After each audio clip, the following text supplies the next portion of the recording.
Hello guys, ఈరోజు మా పిల్లలకి ఎంతో ఇష్టమైన మెంతికూర పప్పు అయితే చూపిస్తున్నాను. చాలా టేస్టీగా ఉంటుంది. ఫ్రెష్గా ఉంటే ఇంకా బాగా టేస్టీగా ఉంటుంది. ఇలా ఒకసారి ట్రై చేయండి. చాలా సింపుల్గా.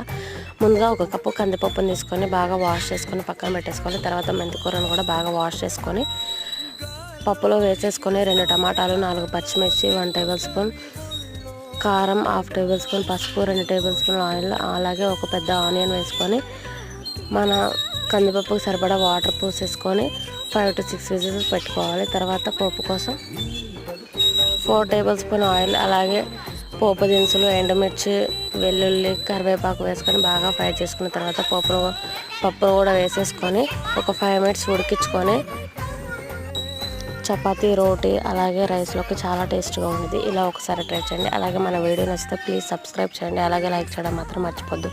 Thanks for watching.